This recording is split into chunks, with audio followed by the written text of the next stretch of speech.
Kagurabachi Chapter 100 just dropped. I cannot believe we are 100 chapters deep in this absolute peak. If you are not reading this yet, yes, I'm talking to you. Get on it. You're gonna want to say you were on this from the first 100 chapters. It is the next big thing. Let's jump straight into it. All right, so chapter 100 is titled Swordmaster, and we pick up right where we left off with Yura basically descending down toward where he believes the Swordmaster to be. And he kind of touches the ground beneath him and thinks, yeah, he's deep down there in the dungeon. And out loud he says, "You're far away, but you can hear me thanks to the Sanuchi." He then cut to a flashback of this moment where all of the sword bearers banded together against the Swordmaster, except now we get this gorgeous double spread of it from his perspective, sitting on high up there. And we finally get the reveal of his name. It says, Sword Bearer of Magatsumi, the Sanuchi, Swordmaster Akamura Soga. We then get some narration about him that says, the man who wielded the strongest enchanted blade and unleashed the malediction, annihilating 200,000 lives on Shikoku. Afterward, he was contained by the other 5 enchanted blade bearers and imprisoned in this dungeon. There was no time to conduct a psychological evaluation, so any diagnosis of his mental health was mere conjecture. And then we get a quick aside of just a faceless doctor who speaks to this. The doctor says, faced with masses of corpses and subsumed by the Sanuchi's powers, he devolved into a severely deranged state. We then cut back to the narration that says, insanity can sometimes dramatically heighten a sorcerer's abilities. The tremendous scale and power of the malediction made this theory compelling, the theory that he had lost his mind. But with no definitive proof, they locked him away under heavy confinement to avoid any further stimulation, and have only monitored his external behavior ever since. And now, after 18 years of silence, this is his first human contact. Yura then speaks to him. And again, they're not in the same room right now. They're just kind of communicating via the Sanuchi. And Yura says, Swordmaster, we meet at last. I've come to kill you. We then see the Swordmaster get up and just start stretching. And he goes, I haven't spoken with anyone in a long time. Is it cold out there? Yura's just like... Swordmaster says, what's the matter? Yura says, the scholars all say that you're insane. The Swordmaster just kind of snorts and laughs, and he says, slaughtering hundreds of thousands and going insane? Wouldn't that be convenient? Let's get one thing straight right off the bat. I chose, based on my beliefs and ideals, to kill all of those people, to protect this country and its people. Yura thinks to himself, he says it so matter-of-factly. And out loud he says, astonishing. And then he thinks to himself, I'm able to sense his surroundings, albeit faintly. After 18 years in this vacuum, he's still self-aware and lucid? Any ordinary person would have lost their mind. And above all, to think that he unleashed a malediction of that magnitude in a normal state of mind? Then out loud he says, did you also intentionally stop encroaching into my body? The Swordmaster says, yep, I want to hear a bit about the outside world. I haven't conversed with anyone in a long time. I want to keep an appropriate level of distance as we talk. There's then a slight pause before the Swordmaster says, is Kunishige Rokuhira dead? You're as surprised by that question before he says, yes, I led the plot to kill him. The Swordmaster says, right. I figured that was the case when the enchanted blades started moving all of a sudden, and now I take it you've come to kill me, right? Yura says, yes, that was the plan. And then we see the flowers of the malediction start to bloom at Yura's feet, and the blade starts to come out of them, and Yura grasps it. And he says, I've come to correct the mistake of the so-called heroes, because I approve of the malediction. That day, I saw the right answer. The enchanted blades should be the solution to bring order to the world. But Kunishige Rokuhira rejected the malediction and sealed away the enchanted blades.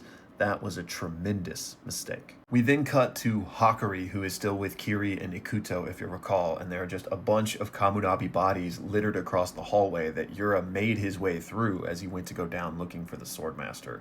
And these Kamunabi members are starting to sprout flowers from the malediction, and some of them are like squealing in pain, including the Goggles Kamunabi member. And Hakari thinks to himself, those guys at the Rakuzaki Aichin were just ordinary gangsters. sorcerers can withstand it, meaning that like these guys are still alive, but they're squealing in pain as this happens to them.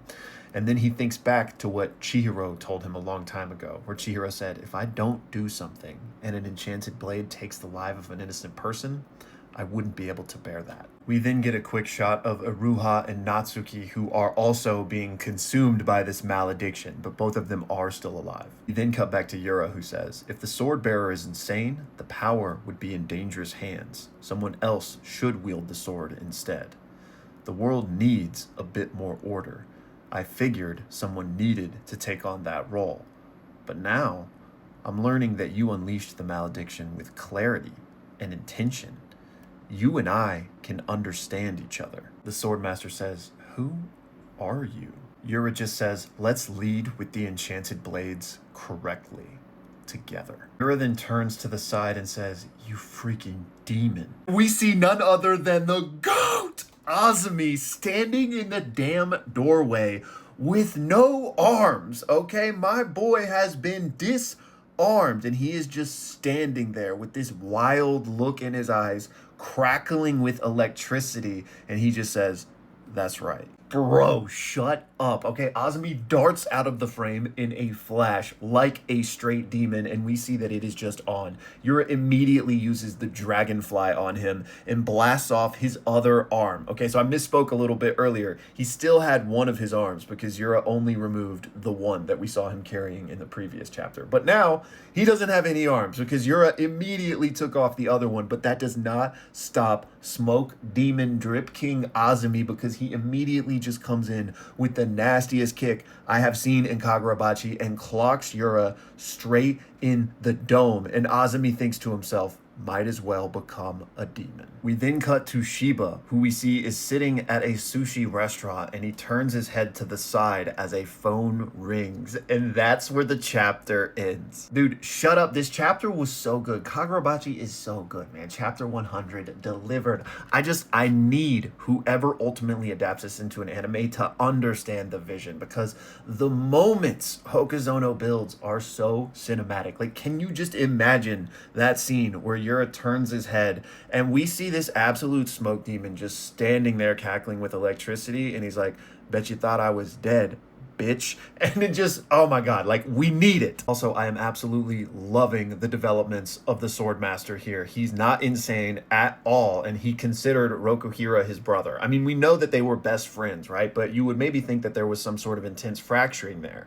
and maybe there was, at least from Rokuhira's perspective. But swordmaster is still like, what happened to my brother? Is he dead? And it's like, what, bro? And brother, I think it's brother-in-law. I don't think they were literally brothers, but maybe he was just speaking like, you know, familiarly and not like blood-related brother, but like, you know, you guys get it. But so interesting, right? So like, what's the deeper context here? You know, not that there's ever a legitimate reason to genocide 200,000 people, but if it wasn't that he was corrupted or had gone insane, what other information don't we know yet that caused him to believe that was what he had to do to protect Japan, right? I'm so here for this. I knew it wasn't going to be a black and white thing. It's going to be more gray, right? So I'm so excited for this. And the fact that Yura is just like, bet, let's work together now. Like, the only reason I wanted the Sanuchi is because I thought you were insane. So this is getting so interesting. And dude, Shiba is on the way. The call has finally gone through. Our boy is about to snap and appear at the scene immediately, I would presume. I mean, we don't know the full limits of his teleportation, but I'm assuming he can get there rather quickly. And I would assume the barrier isn't keeping him out because it's solely focused on keeping Samura and Chihiro out, right? So we about to get the craziest 2v1 or even 2v2, like Azumi with no arms and Shiba versus Yura and maybe the swordmaster. We know that they're still kind of a little bit apart. There might be some more to actually freeing him from the dungeon, but we'll see. My god, what an amazing chapter. I love Kagurabachi. Please, please, please let me know all y'all's thoughts down below. And better yet, join the Discord. Come talk Kagurabachi with us there. We need more Bachi bros. But as always, y'all, thanks for watching.